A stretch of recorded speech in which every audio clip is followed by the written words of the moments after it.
लेके अधिकतर लोग इस वहम का शिकार हो जाते हैं कि अगर उनको एक फिक्स अमाउंट सैलरी के जैसा हमेशा मिलता रहे तो उनका रिटायर्ड लाइफ सिक्योर्ड हो जाएगा। परंतु वो भूल जाते हैं कि जैसे जैसे समय निकलता जाता है वैसे वैसे उस रुपए की परचेजिंग पावर कम होती जाती है। और इसलिए आज का 1 रुपया आज से 8-10 साल बाद 1 रुपए की वैल्यू कैरी नहीं करेगा, बल्कि हो सकता है 50 पैसा या 60 पैसे की वैल्यू ही कैरी करे, यानी वो डिवेल्यूएट हो जाता है। हालांकि ये डिवेल्यूशन किस हद तक होगा, कितना होगा, ये तो इस पे डिपेंड करता है कि रेट ऑफ इन्फ्लेशन कितनी होती है। पर दोस्तों, क्योंकि इन्फ्लेशन एक सच्चाई है, इसलिए डिवेल्यूशन भी एक सच्चाई है।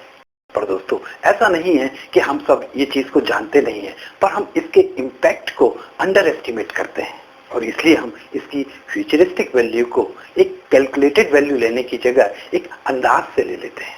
और कई बार ये वैल्यू काफी अंडर एस्टिमेटेड होती है और ये under estimated value retired life के लेटर स्टेजेस में भारी पड़ जाती है, क्योंकि जैसे जैसे समय निकलता जाता है इन्फ्लेशन का असर वैसे ही वैसे और ज्यादा बढ़ता जाता है। इसलिए रिटायर्ड लाइफ के शुरुआती सालों में अगर मान लीजिए उस पैसे से अरेंजमेंट हो भी जाता है, मैनेज हो भी जाता है, तो इसका मतलब ये कदापि नहीं है कि लेटर स्टेजेस पे उस पैसे से आप मैनेज कर पाएंगे। तो आइए दोस्तों, इसके ऊपर में हम थोड़ा और डिटेल में चर्चा करते हैं।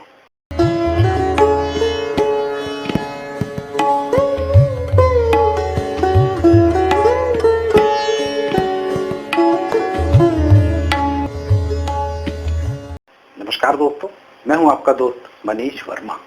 आपका पैसा आपका प्लान में आप सभी का स्वागत है।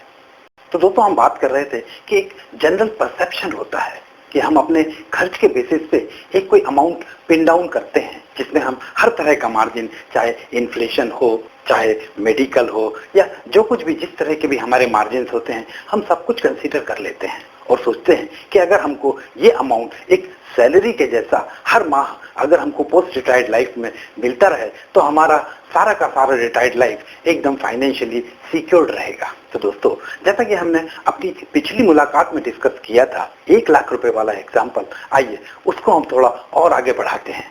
और जिनने मेरा पिछला वीडियो नहीं देखा है, इसके डिस्क्रिप्शन बॉक्स में उसका लिंक दिया हुआ है, उससे वो पिछले वीडियो को एक्सेस कर सकते हैं।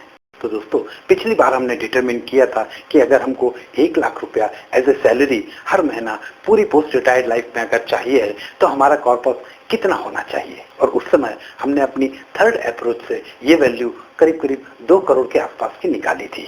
पर दोस्तों, अब हम इसमें एक और कॉन्सेप्ट इंट्रोड्यूस करते हैं जिसको हम बोलते हैं purchasing power of the rupee. तो आइए देखते हैं, इसको एक डिटेल प्रेजेंटेशन के थ्रू देखते हैं। तो दोस्तों, सबसे पहले हम समझने की कोशिश करते हैं कि परचेसिंग पावर ऑफ रूपी आखिर होता क्या है। हालांकि परचेसिंग पावर ऑफ रूपी थोड़ा सा भारी भरकम फाइनेंशियल टर्म लगता है, परंतु अगर इसे एक लेमन टर्म में देखें तो दोस्तों ये और कुछ नहीं बल्कि बढ़ती हुई महंगाई का ही दूसरा नाम है। एक्चुअली महंगाई बढ़ने से हमको सामान खरीदने के लिए पहले से ज्यादा पैसे देना पड़ते हैं और इसलिए पहले हम जितने पैसे से जितना भी सामान खरीद पाते थे, कुछ समय के बाद उतने ही पैसों से उससे कुछ कम सामान खरीद पाते हैं। यानी समय के साथ साथ हमारे रुपए की कीमत थोड़ी थोड़ी कम होती रहती है। इसलिए अगर हम 1 लाख रुपए पर मंथ का एक regular fund flow through out the post retirement phase plan करते हैं तो शुरुआत में 1 लाख रुपए में हम जो खरीद सकते हैं, कुछ सालों के बाद उसे ही खरीदने के लिए 1 लाख रुपए से ज्यादा खर्च करना पड़ेगा। इसलिए हमारी प्लानिंग इस बढ़ते हुए खर्चे के साथ साथ होनी चाहिए, क्योंकि ये loss of purchasing power of रूपी को कॉम्पनसेट करना जरूरी है।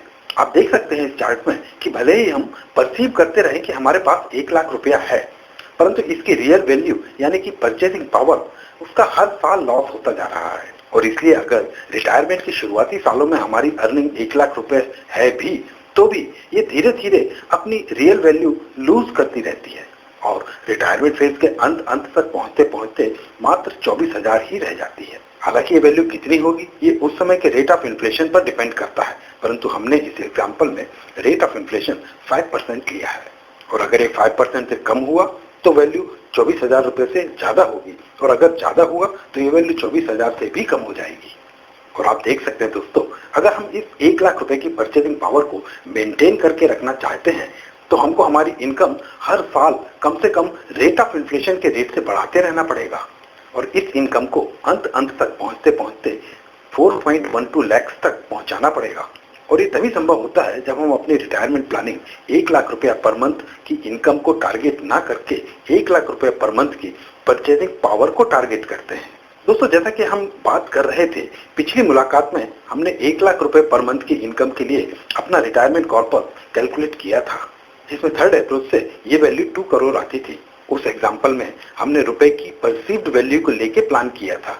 अब वही 1 लाख रुपए परसीव्ड की जगह अगर हम रियल वैल्यू पर प्लान करें, यानी कि रुपए की परचेजिंग पावर को प्लान करें, तो आप देख सकते हैं कि कॉर्पस साइज 3.48 करोड़ तक आ जाता है, यानी कि करीब करीब 1.75 टाइम्स।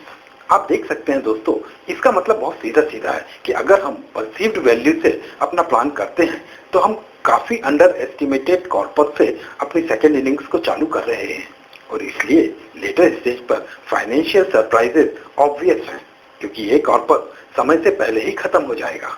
जैसा कि इस एग्जाम्पल में आप देख सकते हैं, ये कॉर्पस 16 साल में एग्जॉस्ट हो गया, यानी करीब आधा रिटायरमेंट फेज ही निकाल पाया, क्योंकि शुरुआत के 12 लाख की परचेजिंग पावर को मेंटेन करने के लिए उसमें हर साल इन्फ्लेशन के बराबर इंक्रीमेंट की जरूरत है। इसलिए वो अंत तक पहुंचते पहुंचते 49.4 लाख तक पहुंच गया।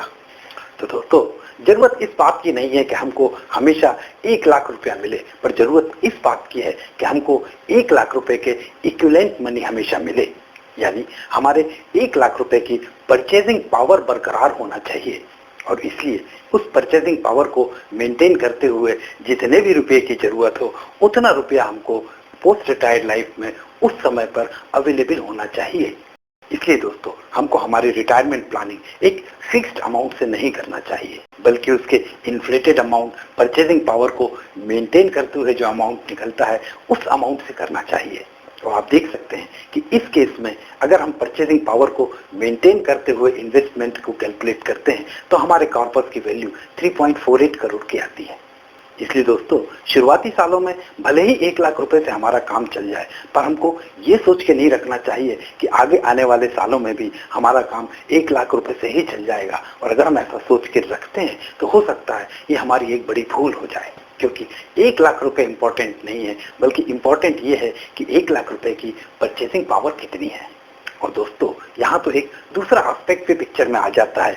जैसे जैसे समय जाता है, जैसे जैसे उम्र बढ़ती है, कई फिजिकल लिमिटेशंस सरफेस आउट होने लगते हैं, और उन केसेस में वो फिजिकल लिमिटेशंस को ओवरकम करने के लिए भी हो सकता है हमको कई जगह पे एक एक्सेस एक्सपेंडिचर की जरूरत पड़ जाए। इसलिए दोस्तों, रिटायरमेंट कॉर्पस बनाते समय इन सारे एस्पेक्ट्स को कंसीडर करना बहुत जरूरी हो जाता है, और थोड़ी सी भी चूक आगे आने वाले समय में भारी पड़ सकती है। तो दोस्तों, आज के लिए बस इतना ही।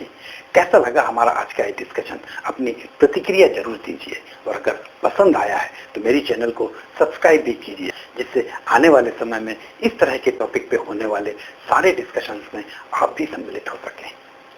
तो दोस्तों, फिर मिलेंगे एक नए टॉपिक पे, एक नए डिस्कशन के साथ। तब तक के लिए नमस्कार, जय हिंद।